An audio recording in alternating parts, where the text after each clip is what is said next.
Act 5, The Quiet Before the Fall.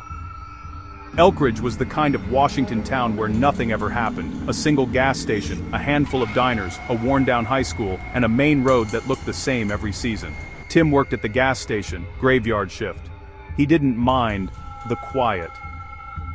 He liked watching the fog roll off the pines. Most nights, he'd see Gus pull in on his old dirt bike around 2 a.m., grease on his hands, asking for cigarettes and an energy drink. Gus was the town's mechanic, the kind of guy who could fix anything but had a knack for breaking rules along the way. Alex, the local EMT, stopped by most mornings after his shift, always half awake, his radio still crackling. He was calm, careful, and gentle in a town where everyone else had rough edges. Uriah was the hunter, quiet as the woods he tracked through.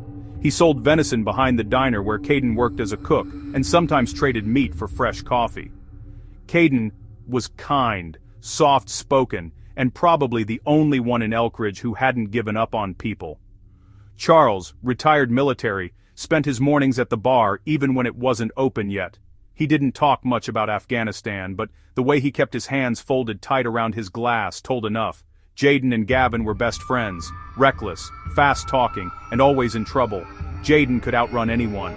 Gavin could shoot anything. They made trouble like it was a sport. Colby was the odd one, young, book-smart, working part-time at the radio tower for side cash. Clay was the opposite, big, quiet, worked security for the dam north of town. Everyone liked him, no one messed with him. And then there was Stanley. No one knew much about him except he rented a warehouse near the dam and wore a CDC badge clipped to his backpack. Said he was running water tests. He lied. Acitus 2, the first ripples. It started with the birds. Hundreds of them dropped dead over the reservoir one morning, floating like black leaves on the water. Clay found them during his shift and called it in. The local paper ran a headline, "Possible chemical spill near Sloan Dam." A week later, fish started washing up dead too. The air smelled metallic, sharp, the water ran brown. Then people started getting sick. At first, it was just fatigue, fevers, coughing fits, tremors. The clinic overflowed by Thursday. Alex was running on no sleep, giving IVs, comforting families. Then the patients started seizing. One moment calm, the next shaking violently, then flatlining. But the bodies didn't stay still. Alex swore he saw one twitch after it died. He told Charles, who told him to stop talking nonsense. But that night, Tim watched an ambulance flip over on the corner near the gas station. The driver climbed out, neck broken.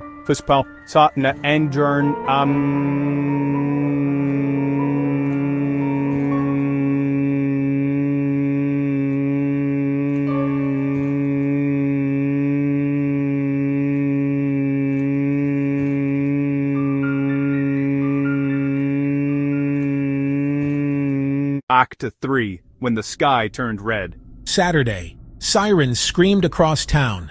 Gunshots echoed near the high school. The air smelled of smoke and something rotten. Tim ran down Main Street and found Gus hot-wiring a pickup. "Get in."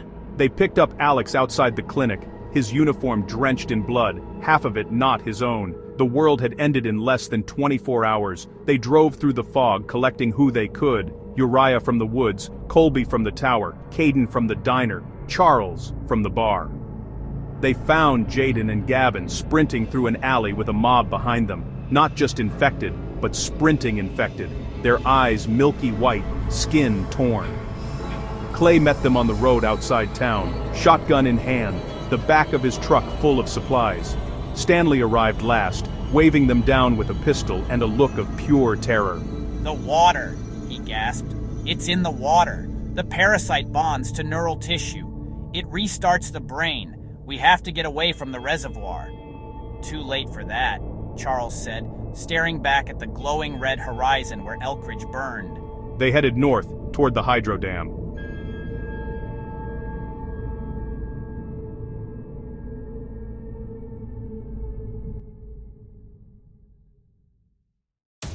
Act 4, The Dam.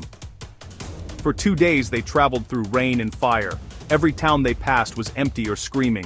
By the time they reached Sloan Dam, they were 11 people and half a tank of gas. The dam loomed over the canyon, half in darkness, half frozen in mist.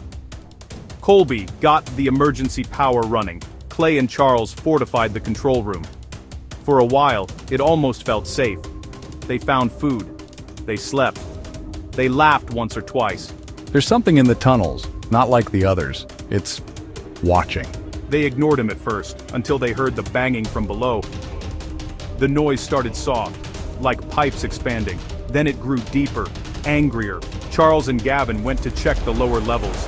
Their flashlights cut through the dark, until they caught movement. Not one, not 10, dozens. The infected had been swept downriver, and were trapped in the dam's drainage channels. But they weren't still. They were climbing. They're coming up! Gavin opened fire. Bullets tore through heads, but more kept coming. Charles covered the retreat, yelling for Gavin to run. The stairwell filled with screams. Gavin made it out. Charles didn't. When the others found him, his body was half pulled into the machinery, his side torn open. He was still alive, barely. Stay with me, Charles. You're okay. You're okay. Don't waste your strength. Lead them. The generator exploded behind them, sealing the lower levels in flame. Eeks to the flood. The dam was breaking. Cracks spidered across the walls. The infected inside screamed and clawed at the gates. Move! Tim shouted. We get to the trucks now! Stanley stayed behind, frantically downloading files from the dam's mainframe. The infection's mutating. It's spreading through condensation. It's airborne. Then stop studying it and move. Burn everything. Don't let the water reach the ocean. The dam roared, water bursting through concrete like gunfire. They barely made it across the bridge before it started to crumble. And that's when they saw him, Clay. He'd stayed behind to hold the lower gate shut, but the infection had gotten him. His eyes were gray, his veins black. He was still standing, still himself, for now. Get them out, he rasped. Tim froze. Clay, go, Clay roared, voice breaking into something inhuman. He turns, grabs a steel beam, and throws himself into the incoming flood.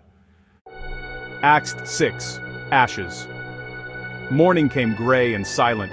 They made it to the ridge overlooking what used to be the dam. All that remained was a smoking crater and miles of dead trees. Tim, Gus, Alex, Uriah, and Caden were all that was left. Colby had vanished during the chaos. Jaden and Gavin were missing. Stanley, Charles, and Clay were gone. They built a fire in the snow. No one spoke for a long time. Do you think anyone else made it? Tim didn't answer. He just held out Charles's dog tags, watching the metal glint in the pale light. We keep moving. That's what they'd want. What's left to move toward? Somewhere higher, somewhere clean. Far in the distance, something howled, low, guttural, almost human. They're still out there. The snow began to fall again, slow, red-tinged flakes drifting from the sky. And as they packed up to leave, the wind carried a faint sound across the valley. Get them out. The survivors froze. Then, one by one, they turned away and walked into the fog, toward a world that no longer belonged to the living.